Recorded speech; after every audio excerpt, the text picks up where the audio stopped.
So welcome to Business Builder System. I'm Rich Wainwright, and today I'm lucky to have Michanne with me.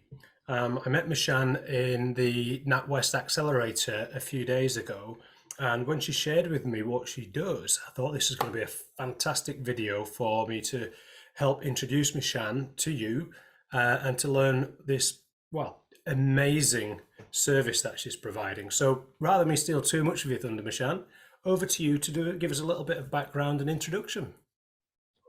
Thank you, Rich.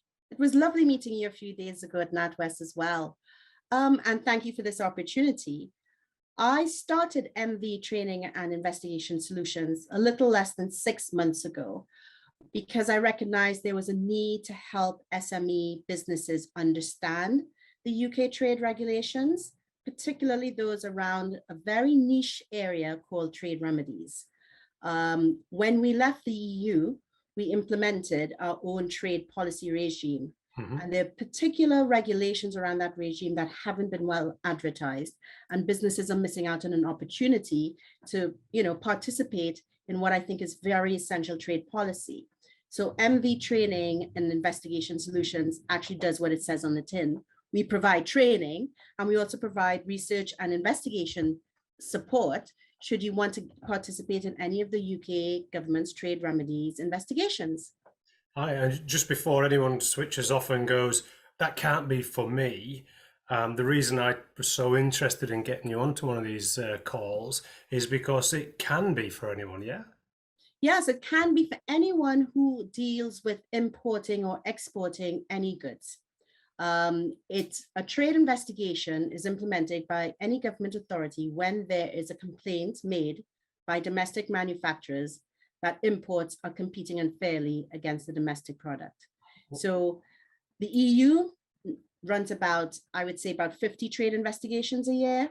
We're now taking over the UK part of that. Yeah. The US run many, so anybody can be involved in a trade investigation. Okay, so if I was importing something from another country, doesn't really matter, but someone was kind of undercutting me in some way, if I was finding that trading difficult and it seems that there could be something a little nefarious going on, this is the investigation part. This is the investigation. If a I think complaint this is what is really made, pricked my attention when we started talking about it. So really? This is something the government does and you help with, yeah? the government does this on, and there are currently, I think, about 20 investigations ongoing. There's a really interesting one currently on fiber optics. Okay. Because the UK manufacturer, one of the UK manufacturers of fiber optic cables, has complained that the Chinese exporters are undercutting domestic prices. Right. And so there's a current investigation to see whether we should add more duties to the Chinese imports of fiber optic cables. So if you're thinking, how can this imported good be at such a cheap price, bearing in mind it's come halfway around the world, it's been shipped, it's been flown or come over land, of course. If they get it into the UK at what you would feel would be a unusually low price, it could be that there's been some kind of intervention at state level. Now, it could be that there's an intervention at state level. It could also be that they are choosing to sell cheaper in the UK market because they're selling at a more expensive price in their own domestic market. Okay, so that's also unfair pricing. It's called dumping. And there's also a duty that you can impose, the government can impose to remedy that. Right. So if we've been flooded with cheap materials, cheap imports, the UK manufacturer or UK producers, not just manufacturers, of course, but UK producers can go through this investigative process, and if it's found to be true, the UK government will put extra tariffs on those imports to level the playing field? Yes, exactly. That's exactly what it's to do. It's to level the playing field. It's not to stop the imports. Sure. Because we're not banning it, but we're making sure that the domestic market is a level playing field for both producers and importers. So one of the situations you mentioned when we spoke last was not just sort of the traditional way I was thinking that, okay, so for example, I don't want to keep putting this on the Chinese, but a state could reduce some kind of taxation system to make a product produced in their country cheaper. But it's not just about that. And the bit that really got me was they can reduce their export tariffs, they can reduce things in the supply chain so that the end product is cheaper, but it might not be throwing a Yes, tariff or some kind of benefit on the, say, on the fiber optic wire. It might yes, be something to do with shipping or transportation or yes. taxation. Or, they could, subsidies to energy. Right. A So state can decide to support their manufacturers with energy costs. A state can also decide to support their manufacturers by allowing them to produce in what's known a free trade zone. yeah, So they have less taxes, and therefore their good is cheaper to export or cheaper for the export market. So states can become quite creative yeah, in terms of how they support businesses. yeah. And there's actually nothing wrong with that, because every government has a right to support their domestic industry. Yeah. The issue arises when those goods then become exported to another jurisdiction. Are those goods competing fairly Yeah. with the produced goods in that domestic market? And that is where trade remedies comes into play. Brilliant. And so we'll come on to the training element of the MV training and investigation solution. I don't want to just be focusing on this investigation bit, but just to sort of round off this investigation bit. So just tell us a little bit more about your background in this and therefore what skills you're bringing to bear, and then how a business owner who might be thinking, hang on a minute, there's something going on here, I need to investigate this, how they would sort of work with you on that. Sure, Rich, thank you. So prior to setting up this company, I worked for the UK Trade Remedies Authority, which is the official arm of the government that investigates trade remedies. I started there in 2018, before we even left the EU, when we were now establishing the authority and writing the policies. And I was involved in a couple of the investigations that we initiated there. It was that experience that actually led me to think UK businesses need a bit more help here. They're not really participating and they're not going about this the way that's actually in their interest. So that was my background in trade remedies. But prior to that, I've been working in the trade policy environment for about 15 years in different aspects. So it kind of culminates my entire career in trade, doing this very niche trade remedies regulatory system. So we're talking about a 6-month-old business here, but we're talking 15 years experience and 4 years, well, 4 years and 6 months now, specifically in trade remedies. So there's a lot of provenance there, a lot of experience, and obviously some amazing credibility and competence in this field for you.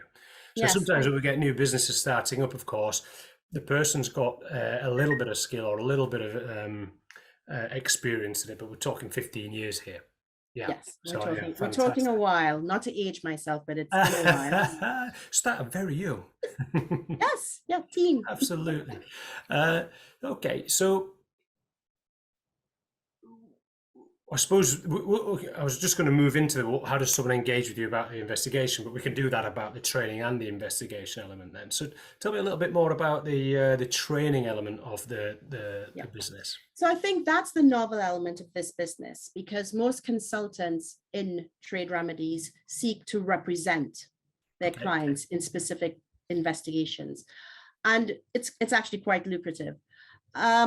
And there are clients that need that because they don't have the internal human resources nor the technical knowledge to understand how to navigate this very legal process.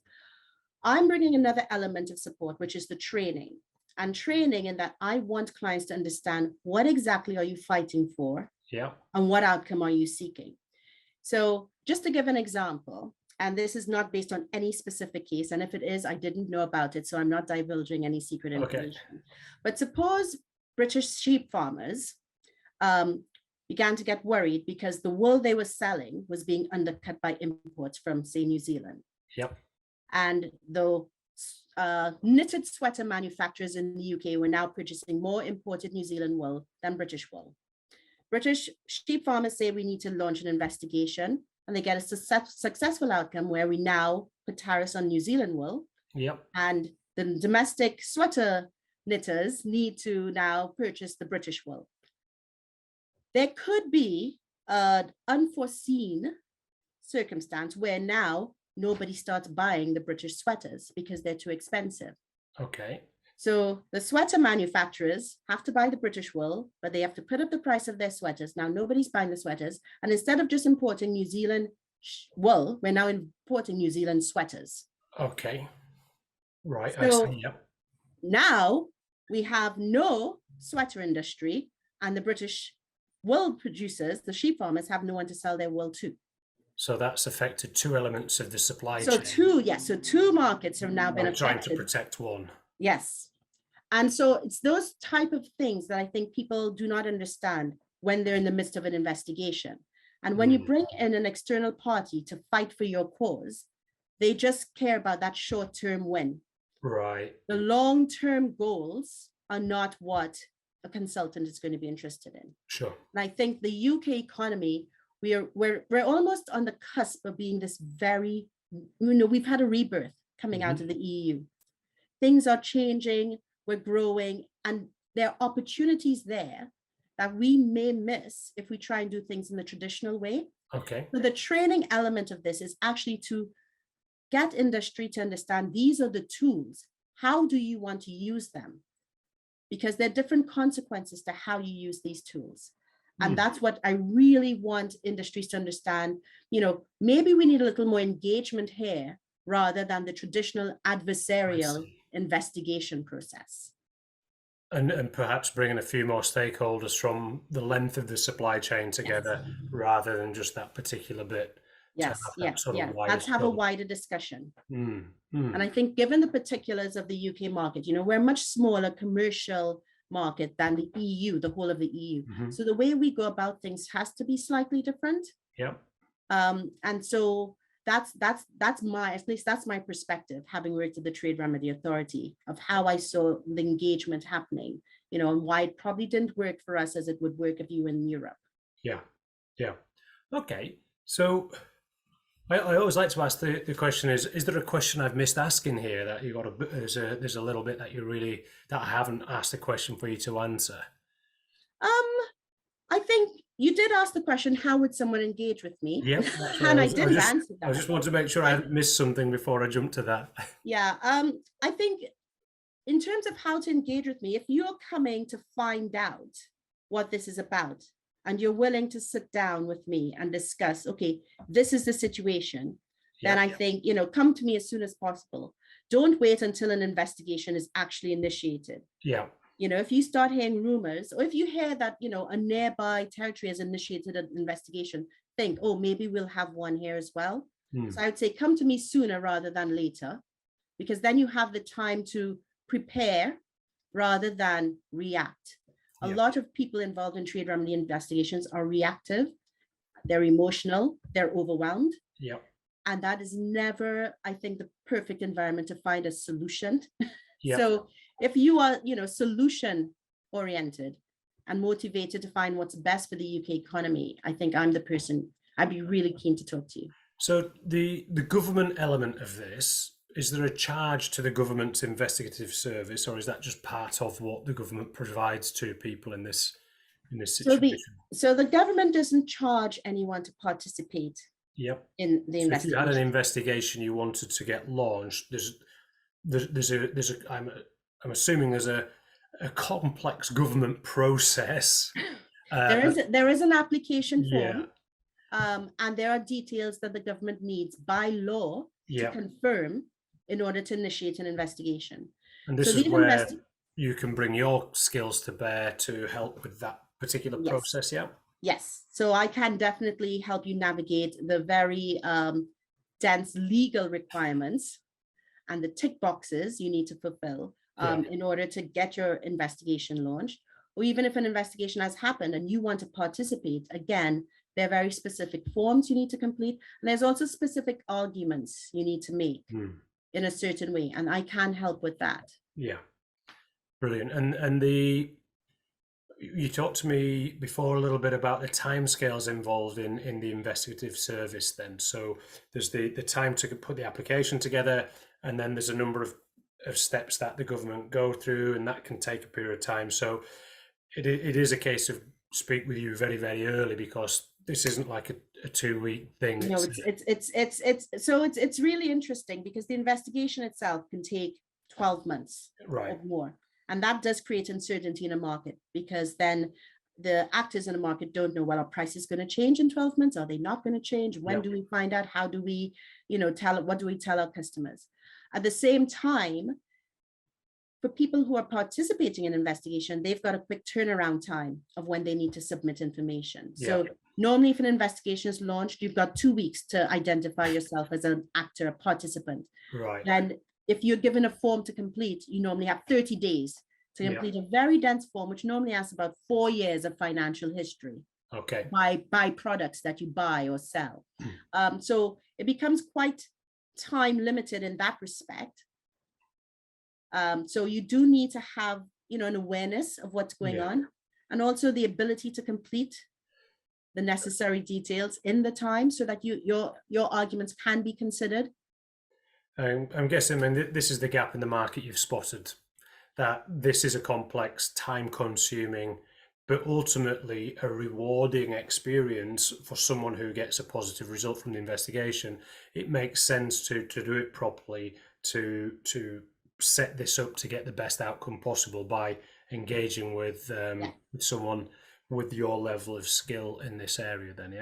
Yes, it is. There is a gap in the UK market because this is always done by the big EU companies. So all the expertise and trade remedies actually lies, a lot of it lies within Europe, particularly Brussels. I see. So, there is a gap in the UK market for this, but also there's the gap of understanding in UK businesses about how important it is to participate. The government can only make a decision based on the information before it. There's no other information for the government to consider. So if you're not there to make your argument, nobody's going to do it for you. And you haven't made it well. Yes. Okay, so I'm just my mind, when we were chatting about this the other day, again already my mind's whirring about all the businesses that might be being affected by this, but just don't know about the service, don't know they can even do this, or that actually there's a good chance that with a well-made application that the investigation can find in their favor and level this playing field in a significant way. Yes, there's a very, very good chance. The investigation is the process is almost biased towards domestic producers. And on the other hand, we try and level that up in the UK, or level that by having what's called the economic interest test to make sure that any trade duty is in the interest of the UK economy as a whole. Okay. Because it is biased slightly towards, is there injury to domestic producers? So we try in the UK to have really balanced investigation outcome. But again, it can only be balanced if the data is there. If one side's putting more information and more data forward than another, the Trade Remedy Authority has no option. And the people who are defending or the people who are being investigated, they're likely to be putting up some good, strong arguments to defend their position, and to try and not get the tariffs imposed to be leveled up. So it does make sense that a British producer uses all the resources they can, because no doubt some of these countries are quite used to defending. They are very experienced in the art of trade remedies investigations. So again, we're not going to point at any particular country. Would never do that. No. Those Kiwis and their wool. Brilliant. So what I'll do is I'll put a little form underneath this video, a link to the website. We'll put some supporting information around, some contact stuff. But for people to get in touch with you, just put your details below. It'll send an email through to me and to Michanne, and from there you can start having these great conversations with business owners and helping them along the way. Well, I hope so. I hope that there are people who understand the value of the trade remedies investigation process. So we shall see.